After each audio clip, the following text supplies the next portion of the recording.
ಓಂ ಶ್ರೀ ಗುರುಭ್ಯೋ ನಮಃ. ಓಂ ಶ್ರೀ ಸಾಯಿ ಭಗವತಿ ಯೂಟ್ಯೂಬ್ ಚಾನಲ್ಗೆ ತಮಗೆಲ್ಲರಿಗೂ ಪ್ರೀತಿಯ ಸ್ವಾಗತ. ವೀಕ್ಷಕರೇ, ಇಂದಿನ ಸಂಚಿಕೆಯಲ್ಲಿ ತಿಳಿಸ್ಕೊಡ್ತಾ ಇದ್ದಾನಪ್ಪ ಅಂದರೆ ಸ್ತ್ರೀ ಪುರುಷ ಸಂಭೋಗ ವಶೀಕರಣ.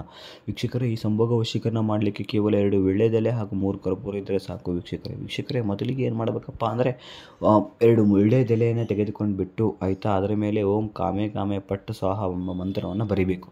ಬರೆದ ನಂತರ ಏನು ಮಾಡ್ತೀರಾ ಅಂತಾರೆ ವೀಕ್ಷಕರೇ, ಆ ಮಂತ್ರವನ್ನು ಬರೆದಿರುವಂಥ ಎಲೆಯನ್ನು ಹಿಡಿದುಬಿಟ್ಟು ಆಯಿತಾ 21 ಬಾರಿ ಆ ಮಂತ್ರವನ್ನು ಪಠಿಸಬೇಕು. ಪಠಿಸಿದ ನಂತರ ಏನು ಮಾಡಬೇಕಪ್ಪ ಅಂದರೆ ವೀಕ್ಷಕರೇ, ಆ 3 ಕರ್ಪೂರವನ್ನು ಅದರಲ್ಲಿ ಇಟ್ಟುಬಿಟ್ಟು ಸುಡಬೇಕು ವೀಕ್ಷಕರೇ. ಸುಟ್ಟ ನಂತರ ಸುಟ್ಟಿರುವ ಅದರಲ್ಲಿ ಬಂದಿರುವಂಥ ಬೂದಿಯನ್ನು ಇಟ್ಕೊಂಡ್ಬಿಟ್ಟು ನಿಮ್ಮ ಹಣೆಗೆ ಹಚ್ಕೋಬೇಕು ವೀಕ್ಷಕರೇ.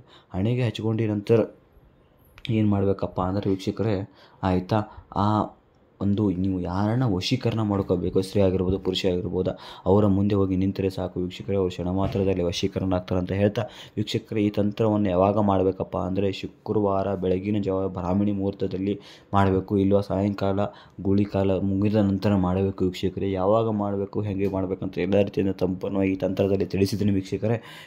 ಈ ತಂತ್ರ ಮಾಡುವಾಗ ಆಯಿತಾ ಏನು ಮಾಡಬೇಕಪ್ಪ ಅಂದರೆ 2 ಬಾಯಲ್ಲಿ ಲವಂಗವನ್ನು ಇಟ್ಕೋಬೇಕು ವೀಕ್ಷಕರೇ. ಯಾಕಂದರೆ ಅದು ಸಂಭೋಗಕ್ಕೆ ಆಗಲಿ ಆಯಿತಾ ವಶೀಕರಣಕ್ಕೆ ಆಗಲಿ ಭಾರಿ ಪ್ರಮಾಣದಲ್ಲಿ ಸೆಳೆತ ಉಂಟು ಮಾಡುವಂಥ ಒಂದು ವಸ್ತು ಆಗಿರ್ಬೋದು, ಒಂದು ಆಯಿತಾ ಒಂದು ಮೇನ್ ಆದ ಒಂದು ಅದು ವಸ್ತು ಅನ್ನಬೇಕು ವೀಕ್ಷಕರೇ, ಆಯಿತಾ. ಅದಾದ ನಂತರ ವೀಕ್ಷಕರೇ, ಇನ್ನೂ ಯಾರು ಕೂಡ ನಮ್ಮ ಚಾನಲ್ನ ಸಬ್ಸ್ಕ್ರೈಬ್ ಆಗಿಲ್ಲ, ಈ ಕೂಡಲೇ ಸಬ್ಸ್ಕ್ರೈಬ್ ಆಗಿ ಬೆಲ್ಲೈಕನ್ನ ಕ್ಲಿಕ್ ಮಾಡಿ. ಹಾಗೆ ನೀವು ಯಾವುದೇ ಪ್ರೀತಿ ಪ್ರೇಮ ವಿಚಾರ, ಶತ್ರುನಾಶ, ಆರೋಗ್ಯ ಸಮಸ್ಯೆ, ಇನ್ನೂ ಇತರೆ ಸಮಸ್ಯೆಗಳಿಗೆ ಸಂಪರ್ಕಿಸಿ. ಶ್ರೀ ರಾಘವೇಂದ್ರ ಆಚಾರ್ಯ ಇವರು ಮಹಾನ್ ಪಂಡಿತರು. ಕೇವಲ 2 ದಿನದಲ್ಲಿ ನಿಮಗೆ ಶಾಶ್ವತ ಪರಿಹಾರ ಎಂಬುದನ್ನು ಒದಗಿಸಿಕೊಡ್ತಾರೆ ಅಂತ ಹೇಳ್ತಾ ವೀಕ್ಷಕರೇ, ಇಂದಿನ ಸಂಚಿಕೆಯನ್ನು ಮುಗಿಸ್ತಾ ಇದ್ದೇನೆ. ಮರಳಿ ಸಿಗ್ತೇನೆ ವೀಕ್ಷಕರೇ. ನಮಸ್ಕಾರ, ಧನ್ಯವಾದಗಳು.